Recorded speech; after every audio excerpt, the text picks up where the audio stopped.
वरुण ने अपनी आंखें झुका ली। डॉक्टर अमर सब समझ गए।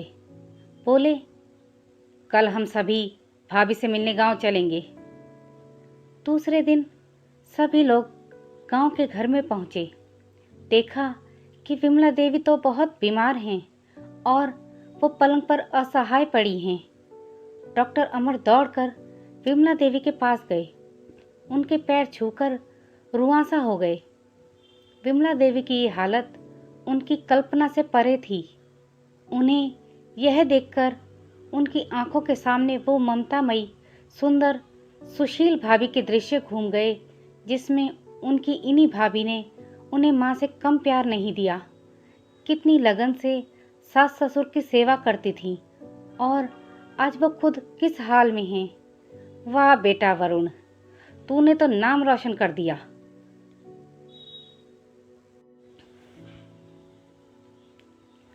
अपनी माँ की ये हालत देखकर तुझे शर्म भी नहीं आ रही होगी।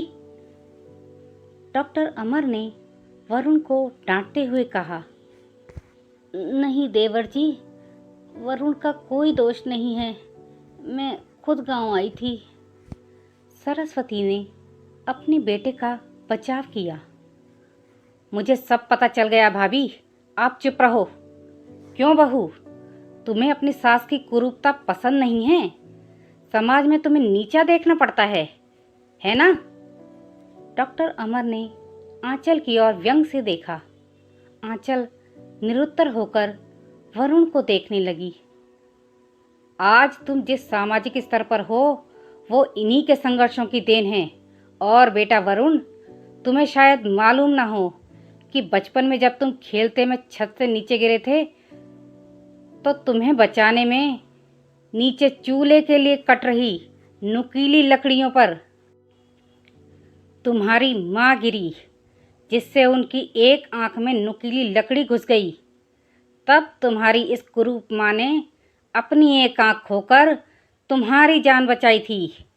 वरुण बेटा, इतने सालों तक संघर्ष करके बेटे को सरकारी अधिकारी बनाने वाली इस संघर्षशील औरत की तुम लोगों ने यह दशा कर दी। कभी तुम्हें पिता की कमी महसूस नहीं होने दी। तुम्हें ईश्वर कभी माफ नहीं करेगा। डॉक्टर अमर की आंखों से अश्रु बहने लगे। अब भाभी, आप मेरे साथ अमेरिका जाएंगी, यहाँ इन स्वार्थी लोगों के बीच नहीं रहेंगी। डॉक्टर अमर ने विमला देवी से कहा। वरुण को काटो तो खून नहीं था। डॉक्टर अमर जो उसके चाचा थे, उन्होंने जो राज बताया, उसके बाद तो वरुण को यही लग रहा था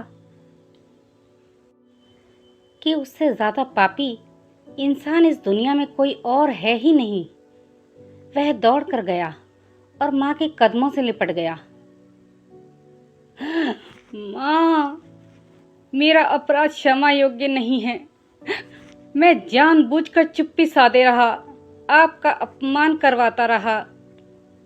अब सिर्फ आप ही घर में मेरे साथ रहेंगी और कोई नहीं। वरुण ने आग्नेय दृष्टि से अपनी पत्नी और बच्चों को देखा।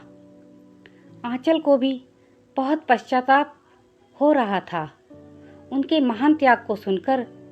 यहाँ तक कि अपने स्वार्थ में उसे ये भी नहीं दिखा कि विमला देवी ने उसे कभी दुख नहीं दिया, बल्कि हमेशा बेटी की तरह प्यार दिया। लेकिन वो ये प्यार स्वीकार नहीं कर सकी। उसे सदैव उनके रूप से घृणा रही और वही घृणा उसने बच्चों में भी बो दी। किंतु अब उसकी हिम्मत नहीं हो रही थी कि वो विमला देवी से आंख मिलाए।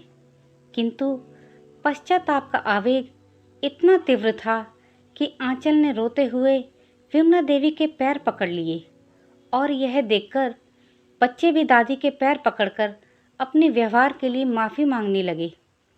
विमला देवी ने पुचकारते हुए अपने पास बुलाया और वरुण को डांटते हुए कहा, खबरदार, जो मेरी बहू और बच्चों को मुझसे अलग करने की कोशिश की तो तुझे ही घर से बाहर निकाल दूंगी। आज वरुण की आत्मा से भी बहुत बड़ा बोझ हट गया।